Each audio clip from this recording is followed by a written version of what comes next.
जान्नु एकदमै आवश्यक छ है। साँच्चै भन्नुपर्दाखेरि हामीले अरू समाजमा जानुभएपछि पूर्वजहरू हामीहरू बातचित भइहाल्छ। मनोवाक्य समाजमा भनाइले धेरै मलाई प्रत्याहार गर्नुभएको भनेर भन्दाखेरि हाम्रो मन कस्तो हुन्छ पृथ्वी माथि नाममा पनि चित्रे ढुङ्गामा हुन त देख्नु पर्दैन, चित्रे ढुङ्गा भन्छ, ढुङ्गा पनि देख्नु पर्छ, यी ढुङ्गा मात्रै देख्नु पर्छ, त्यो चित्रहरूलाई पनि मध्यनजर राख्नुपर्छ हामीले भन्दा आज गर्नुभएको पाँचौँ स्थापना दिवस आज एकदमै खुसीको दिन है। तिनले यो हाम्रो भएको स्थापना दिवस र साधारण सभा पछि भनेर भन्नुभएको छ र धेरै कुराहरू हाम्रो पत्रकार दिदीले भनिसक्नु भएको छ, त्यसलाई मैले रिपिट गर्न आवश्यकै छैन है होइन।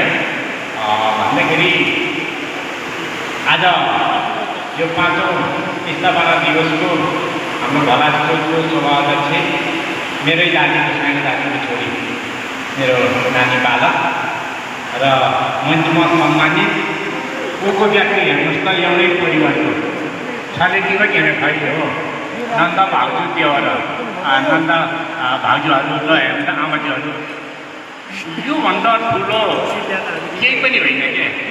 त्यसले गर्दाखेरि सधैँ उहाँहरू बस्नुहुन्छ। भोलिको दिनमा हजुरहरूको पालो आउँछ र यो पालो आउँदाखेरि आफूले कसरी है सम्पूर्णलाई ध्यान आकर्षित गर्ने कसरी हो भन्ने विषयवस्तु बारेमा हामीले अलिकति त्यसलाई स्टडी गर्नुपर्छ, हामीले तयारी गर्नुपर्छ हौ। र यो मलमपट्टि गरिरहँदाखेरि हाम्रो आमा समूहलाई मैले खासै भन्ने कुरा केही पनि छैन। हाम्रो पूर्वाध्यक्षज्यूले भनिसक्नु भएको छ हिसाब किताबको बारेमा लिएर पछाडिको लागि भोलिको दिनमा संस्थापकको अर्थ के हो भन्ने विषयवस्तुमा धेरै कुराहरू उहाँले बताइसक्नु भएको छ र म यही नै भन्छु, हाम्रो स्थापना कसरी भएको थियो भन्ने कुराहरू पनि तपाईँ केमे चुटिदिँदा केमेलाई सुधा थाहा ताल्छौँ है। त्यो कोभिडको टाइममा हाम्रो आमा समूहले यति दिमाग लाउनुभएको छ, कोभिडको ठाउँमा तपाईँ हामी यसरी भेला हुन पनि पाउँदिनँ, तर एउटा फोनको आधारमा हामीले यसो गरौँ है, भलाइको यसरी स्थापना गरौँ है भनेर उहाँहरूले ल हेर्नुहोस् त, त्यो उहाँलाई जति पुण्य तपाईँ र मलाई पाउँदैन, जति पनि हामी सहभागी भएर दान दक्षिणा गरौँ।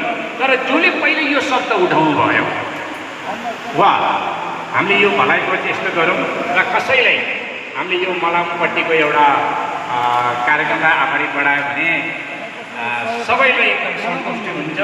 उहाँको मनमा कति खुसी हुन्छ, कति मान्छेलाई सहयोग हुन्छ, त्यहाँभन्दा ठुलो पुण्य केही पनि होइन भन्ने विचार वस्तुले उहाँहरूले आजसम्म यहाँसम्म ल्याइ पुर्याउनु भएको छ।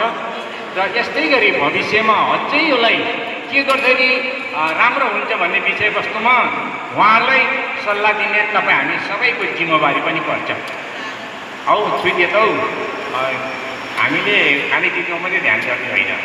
मैले के भन्छु भने कोही पनि व्यक्ति आफ्नो कोही मन्तव्य दिन अगाडि सर्छ भने उहाँले पक्कै पनि केही न केही कुरा भन्छै भनेर अलिकति ध्यानपूर्वक त्यतिर गयो भने हामीले केही न केही कुरा त्यहाँबाट पाइन्छ।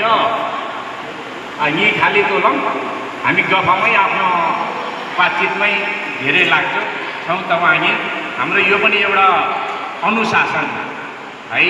बैठकमा एउटा अनुशासन हो, कसैको फोन आउँछ, कसैको बातचित गर्ने, त्यसलाई अलिकति त्यसलाई हामीले पछाडि राखेर अलिकति हामीले अगाडि ध्यान भयो भने राम्रो हुन्छ र अरू धेरै नबोलौँ।